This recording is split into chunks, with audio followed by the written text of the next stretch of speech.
नमस्कार। आज का मोटिवेशनल वीडियो है, जीवन में बदलाव ज़रूरी है। अक्सर आपने सुना होगा कि लोग कहते हैं कि व्यक्ति जो है हर कुछ समय के बाद बदल जाता है। कभी-कभी आपने कहते सुना होगा लोगों को कि ये व्यक्ति पहले जैसा नहीं रहा। मुझे समझ नहीं आता ये कितना व्यर्थ की कितनी व्यर्थ की बात है कि आप एक व्यक्ति को जिसका संपूर्ण विकास हो रहा है, उसको आप कह रहे हैं कि ये बदल गया। बदलाव नहीं होगा। जब बचपन था, बचपन से जब बड़ा हुआ, तो उसके बचपन में के बड़े होने में शरीर ही नहीं बड़ा होता, उसका दिमाग भी तो बड़ा होता है ना।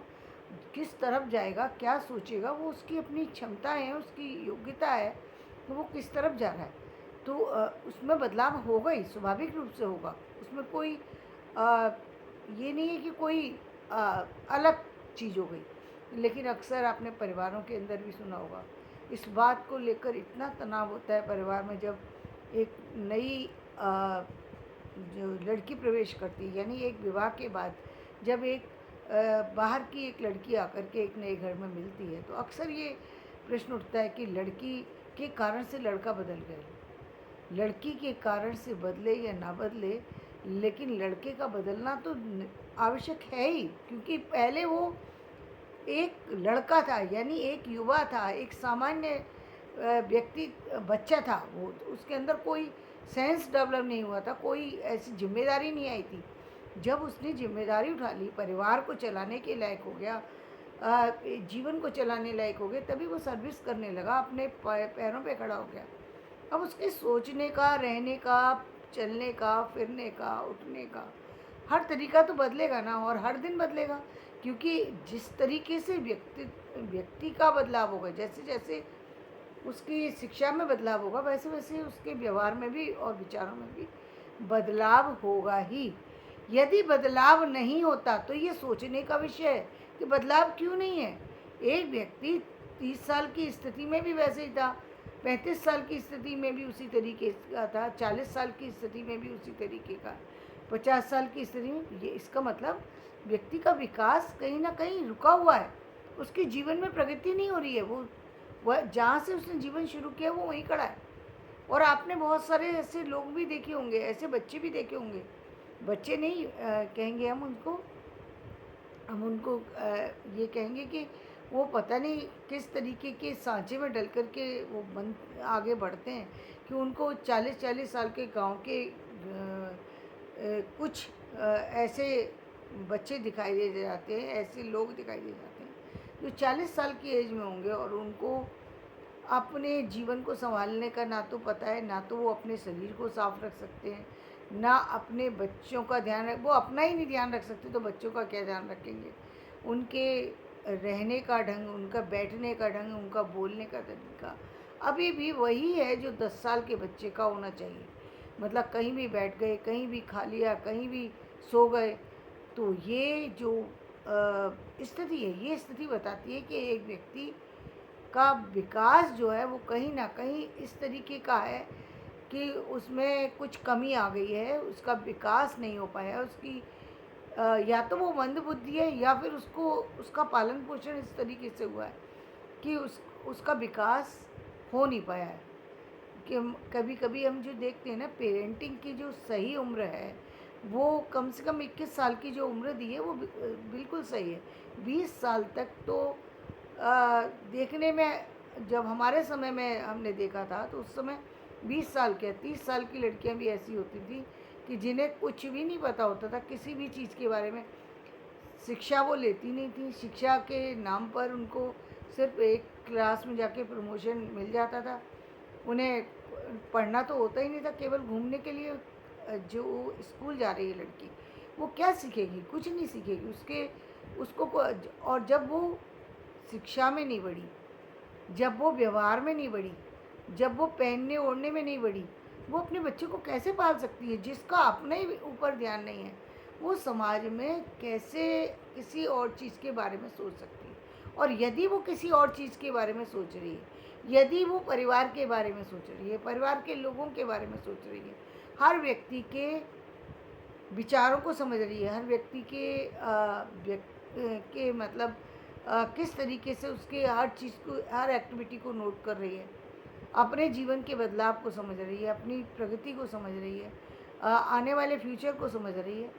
तो एक परिवार को इस बात पर खुश होना चाहिए कि एक उनके परिवार के अंदर एक ऐसा सदस्य आके जुड़ा है जो बहुत ही समझदार है, और जो जिसकी वजह से उसका उनके परिवार में उस समय की पीढ़ी का तो विकास होगा ही होगा जो साथ में चल रहे हैं, साथ ही साथ उनकी आने वाली जो पीढ़ी है वो बदल जाएगी। क्यों? क्योंकि यदि वो खुद समझदार है तो निश्चित रूप से अपने बच्चों को भी समझदारी बनाएगी, अपने बच्चों को भी सही दिशा में लेकर के जाएगी। या जो परिवार में जो जिस तरीके से अव्यवस्था फैली हुई होती है, बहुत सारे समय में बहुत सारे लोग अव्यवस्थित होते हैं, तो उनको कहीं ना कहीं व्यवस्थित करने में, उनको कहीं ना कहीं आगे ले जाने में, आर्थिक रूप से संपन्न बनाने में, सामाजिक रूप से संपन्न बनाने में, हर चीज़ में उसका उसका जो उसका एक विकास है वो कहीं ना कहीं महत्व रखता है। वो आपकी एक सामान्य पोजीशन को एक विशिष्ट पोजीशन तक लेके जा सकती है। आपके परिवार का हो सकता है समाज में कोई स्थान ही ना हो, लेकिन एक लड़की, सिर्फ एक लड़की जिसको कि पूरे परिवार के साथ जुड़ना है, वो एक लड़की यदि समझदार आ जाए तो कई कई पीढ़ी तक के लिए वो जीवन में बदलाव ले आती है। और यदि उसकी जगह कोई ऐसी लड़की आ जाए जो खुद ही समझदार नहीं है, वो कई मतलब अपना विकास तो रोकती ही है, साथ में उसकी आने वाली पीढ़ी का विकास रुक जाता है। और उसके बाद वो विकास कब तक रुका रहेगा कह पाना बहुत मुश्किल होता है। तो ये तो कितने गर्व की बात होना चाहिए कि एक परिवार के अंदर एक ऐसी लड़की आई जो समझदार है, जो हर चीज़ पर रोक टोक करती है। रोक टोक कौन करेगा? जिसको समझ होगी वो कहेगा कि आप गलत कर रहे हैं या सही कर रहे हैं। यदि समझ ही नहीं है तो व्यक्ति रोकेगा टोकेगा क्यों? क्योंकि उसको तो खुद ही नहीं समझ कि है क्या। तो वो किसी भी चीज़ पे रोकेगा भी नहीं, किसी भी चीज़ में बोलेगा भी नहीं। जिस तरीके से पहले होता था कि जो लड़कियां थी उन वो बोलने की स्थिति तो छोड़िए, अभी अभी हमने देखा कि एक फिल्म थी, नाम मैं भूल रही हूँ, तो उसमें यही दिखाया था कि उसमें वो लड़की जो है वो इस ज़माने की लड़की है, लेकिन उसके बावजूद भी वो अपने पति का नाम नहीं ले रही है। वो अपने मतलब स्टेशन पर जो है छूट जाती है घूंघट के कारण से। अब ये जो समझदारी आना चाहिए, ये एक पढ़ी लिखी लड़की के अंदर समझदारी होना चाहिए। ठीक है भाई, उसके ससुराल वाले हो सकता है कि वो इस स्थिति में हों कि वो अब भी घूंघट और सारी चीज़ें, लेकिन उसको तो समझदारी होनी चाहिए। मैं ट्रेन में बैठी हूँ, कहाँ बैठी हूँ, कहाँ जा रही हूँ, समझ ही नहीं है, कहीं भी कोई भी लेके चल दे। तो ये एक कितनी बड़ी अनहोनी हो सकती है, कितना बड़ा एक व्यक्ति के जीवन में कितनी बड़ी विपदा आ सकती है, इसका एहसास करना जो है कितना ज़रूरी है। और ये कौन कर सकता है? जो लड़की समझदार होगी वो बिल्कुल वो हर बात को बोलेगी। वो हर अपने उसका एड्रेस ही नहीं पता। आश्चर्य की बात उसमें देखने में आई कि उसमें उसे यही नहीं पता, 12th पढ़ ली, उससे ये नहीं पता कि मेरा एड्रेस क्या है, मेरे ससुराल का एड्रेस क्या है। अजीब कहानी है, अजीब लोग हैं, अजीब तरीके का व्यवहार है। तो ये सारी जो चीज़ें होती हैं ये कहीं ना कहीं बताती है कि आज भी जो स्थितियाँ हैं वो पहले से कुछ बेहतर तो हुई हैं, लेकिन बहुत ज़्यादा बदलाव नहीं है। अभी भी गांव की तरफ चले जाइए तो गांव में महिलाएं पढ़ तो रही हैं, लेकिन अभी भी उन्हीं परंपराओं से बंधी हुई हैं, उन्हीं परंपराओं को तोड़ नहीं पा रही हैं। उसमें आगे बोलने का उनका साहस नहीं है। यदि उनके लिए किसी थर्ड व्यक्ति की आवश्यकता है जो जाकर के उनके लिए एक्शन ले। ये कितनी अजीब बात है भाई। बाहर वाला व्यक्ति आपके परिवार में उसकी पहले तो एंट्री होना गलत है। दूसरी बात, एंट्री हो भी जाए तो वो कितनी बार आपका बचाव करेगा? आप किसी भी लड़की का या किसी भी लड़के का बचाव कौन करेगा? वो खुद करेगा। उसको खुद इतनी समझ होना चाहिए कि कहाँ क्या एक्शन लेना है। जब तक आपके अंदर एक्शन लेने की क्षमता नहीं है, जब तक आपके अंदर समझ नहीं है, तो मैं समझती हूँ चाहे 21 की एज हो या 30 साल की एज हो, वो बेकार है। वो विवाह के योग्य ही नहीं है व्यक्ति, वो सर्विस के भी योग्य नहीं है। वो उस ऐसे व्यक्ति को यदि आप सर्विस दे देंगे, उसको सर्विस क्या समझ में आएगी? उसको ड्यूटी का कोई अर्थ ही नहीं है उसके लिए कोई। इसका मतलब वो मैच्योर है ही नहीं, जो इतनी भी नहीं उसको समझ है कि क्या कहते हैं मुझे क्या करना चाहिए। वो जैसा कि उसमें दिखाया कि वो लड़का भी इतना ना समझे कि वो बेवकूफ़ों की तरह से साथ में लेकर के चल रहा है। अरे ठीक है, एक एक अयोग्य कन्या हो सकती है और लड़का भी उतना ही अयोग्य। तो ये कितने हमारे समाज के लिए कितनी समझने की चीज़ है कि जो जहाँ से एजुकेशन दी जा रही है, उन टीचर्स की ये जिम्मेदारी है कि वो उनको थोड़ा बहुत ये भी समझ दें कि यदि आप पढ़े लिखे हैं तो पढ़े लिखे के अकॉर्डिंग आपको अपने जीवन में बदलाव लाना चाहिए। जहाँ पर आपको एक्शन लेने की ज़रूरत है वहाँ आप एक्शन लीजिए। जो चीज़ें गलत चलती आ रही हैं उन परंपराओं को आप खुद तोड़िए। दूसरों को कहने का मौका मत दीजिए।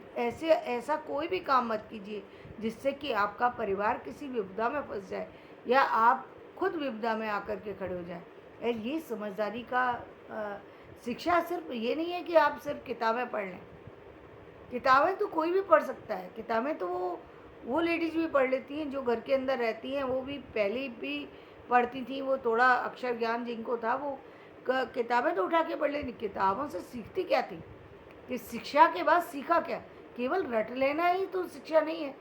शिक्षा का मतलब है संपूर्ण विकास, और संपूर्ण विकास का मतलब है आपके अंदर एक्शन लेने की क्षमता पैदा हो गई। आप समझ लेने लगे कि क्या चीज़ें गलत हैं, क्या सही हैं, और उसका सही के पक्ष में आपको जाना होगा और गलत के पक्ष में आपको विरोधी बन कर के खड़ा होना पड़ेगा। ऐसा नहीं है कि आप हर समय आप हर बात को मानेंगे। यदि आप हर बात को मान रहे हैं और हर बात को उसी तरीके से स्वीकार कर रहे हैं जिस तरीके से पहले समय में होती थी, तो आपकी शिक्षा व्यर्थ है। क्योंकि हर व्यक्ति को अपनी लड़ाई खुद से ही लड़नी पड़ती है। ये अलग बात है कि उसका कहीं कहीं नुकसान भी होता है व्यक्ति को। कई बार ऐसा होता है जब व्यक्ति समझदार ना हो तो बहुत सारा नुकसान भी व्यक्ति को उठाना पड़ता है। लेकिन चाहे नुकसान हो या फ़ायदा हो, अब भी कौन सा फ़ायदा हो रहा है कि आप नहीं बोल रहे हैं, तब भी तो आप अपना नुकसान ही कर रहे हैं। तब भी आप उन सारी गलत परंपराओं को बढ़ावा दे रहे हैं जो कि जीवन में जा कर के कहीं ना कहीं एक व्यक्ति के विकास को रोकती हैं, एक व्यक्ति की पहचान को रोकती हैं, एक व्यक्ति के व्यक्तित्व को बढ़ने से रोकती हैं। तो इसमें बदलाव ज़रूरी है। शिक्षा के साथ साथ बहुत ज़रूरी है कि जो लोग बदलाव देख रहे हैं उनको भी बदलाव को एक्सेप्ट करना होगा, और जो अपने जीवन की शुरुआत कर रहे हैं उन लोगों को भी नए बदलाव के साथ अपने जीवन को बढ़ाना चाहिए, ताकि जीवन में समस्याओं का अंत अपने आप कर सकें, ना कि किसी और व्यक्ति की उस समस्या में एंट्री हो और फिर सामने आपके सामने जब आपके सामने कोई दूसरी समस्या आए और आप उसमें जो आपको एक्शन लेना चाहिए वो ना ले पाएँ। आपकी ही समस्याओं का अंत आपको करना आना चाहिए, तभी आपकी शिक्षा का सही अर्थ है। बदलाव ज़रूरी है। दूसरों के कहने से या दूसरों की बातों में आकर के अपने बदलाव को रोक देना ये समझदारी नहीं है। जहाँ गलत है वहाँ गलत बोलो, जहाँ सही बात है उस पर सही के साथ चलो, वो भी ज़रूरी है। ये भी नहीं है कि हर बात का विरोध ही करना है। विरोध करना अच्छी बात नहीं है, लेकिन जहाँ आपकी गति रुक जाए वहाँ आपको अपनी मति को चलाना चाहिए। तो धन्यवाद। मैं अपना वीडियो यहीं समाप्त करती हूँ। मेरा ये वीडियो पसंद आए तो इसे लाइक करें, शेयर करें।